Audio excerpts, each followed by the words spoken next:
Okay, maing hapon. I am Riksha Wayoni Romera from Cebu Technological University, Okay. taking the Bachelor of Science in Hospitality Management. So I have a few questions for you, sir.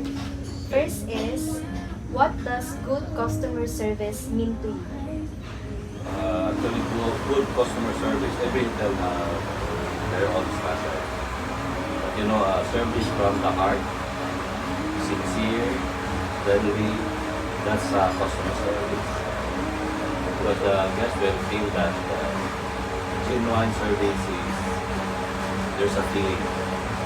Walang may feeling, basta lang ma-serve mo what they need. It's like a commercial, commercial product. You know, if you serve it with the feeling of sincerity, it's like a visitor in your house. So it's like, di ba? Mo sa na-answer, Nasa attachment ba? mo sa na-answer ganyan sa usa ka staff nga murag visitor sa Balay. Why? Ako man ang consultant, so I bring my training from Shangila, bring it here. You have a visitor in your restaurant. It's like treat them as a visitor in your house. Diba? Lahat mo nang nag-visitor sa ito house. Mag-provide ng sinilas, mag-provide ng towel, mag-provide ng t-shirt. Mura di-care yun na ito, the whole Manila needs nasa kong balay. Dili na na ito. So, isang wala na part sa among standard, pero you think, believe, nakita, oy ma'am, itugnaw nyo ka, you need hot water. Na siya, for all service. Personalized and genuine. Sincere. Next question, sir, is how do you ensure your team continuously works to improve the quality of service they provide?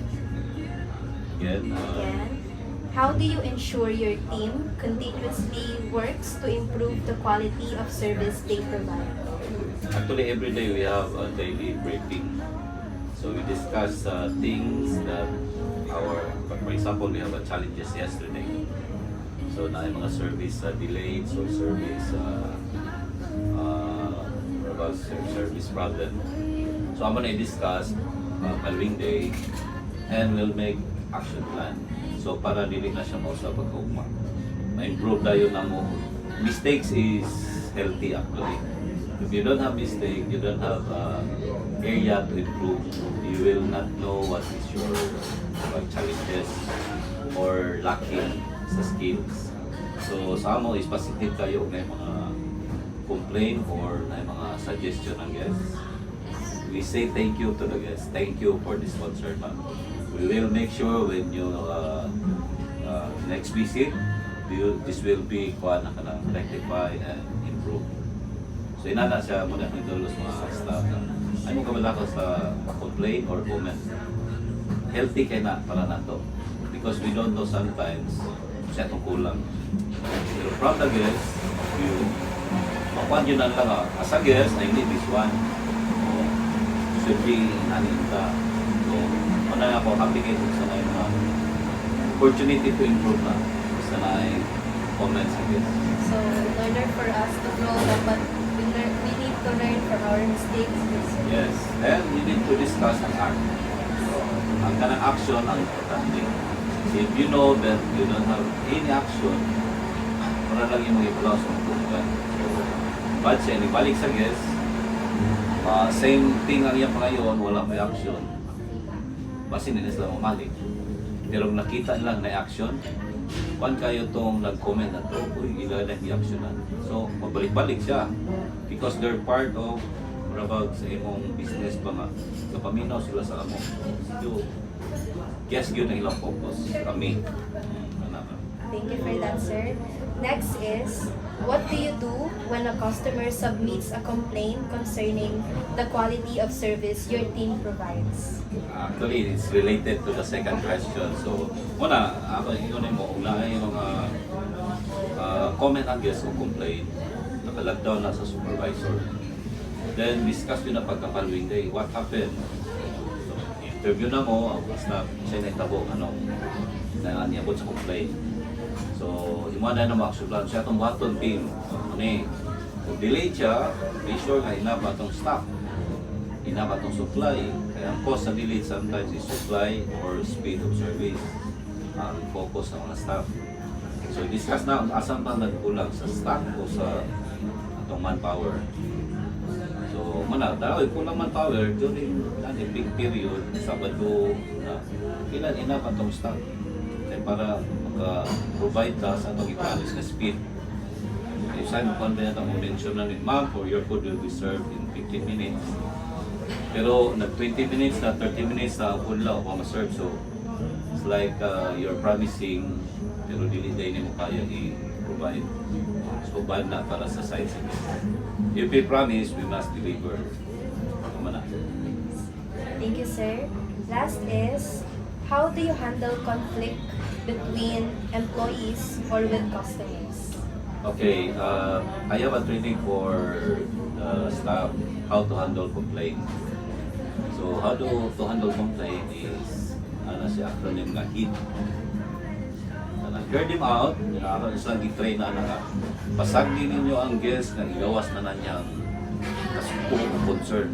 Hear them out. Ining parang kalma siya. Ining kita po na minaw nga focus na sa ilang mga concern. Hear them out. Unang H, di ba? Then second is sympathize. Para ba, ibutan niyo mo imong kugulit sa ilang side. Kung ikaw ang customer siya yung batigon. So, i-explain nyo na, ma'am, I know how you feel. Kung ako'y customer, anak yan po na kung concern. Di ba? So, action is, pag kumanin mo o paminaw sa Diyos, pag kumanin mo kabalo sa ilang complaint, action na yun. Action, di ba? So, kung sa'y action, kilan satisfied sila based sa ilang expected nga kwan, may mong na mo, action. Then, napay usay, napay kwan na mo, wow factor sa last. Wala sila magtuo nga taga na mo sila complimentary cake, complimentary small dessert. So, kwan siya, wala siya plus, na-complain ka, nilipod, maana ng guest na, ay, mag-complain na para maka-free dessert. No. It's like, kwan siya, kanang gratitude ba siya. To say sorry also. Sorry for what happened. Be sure mga nga mo sa kay mahimo naman yung topic sa training following day. So inana mong ang mga staff, anana mo na din sila tarantang na complain.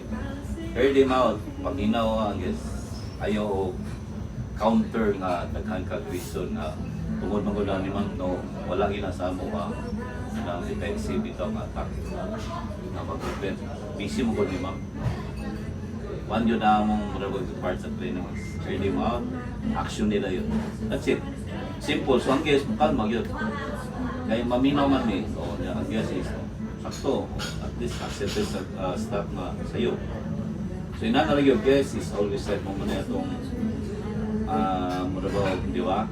Principle sa naka sa service, but not all the time. Ako yung mga guests na dili na po dawa na puslugan. So, muna medyo kailan ka mo validate na kinisakso ang complaint sa guest. That's all, sir. Thank you so much. Thank you very much. for your So, appreciated. salamat.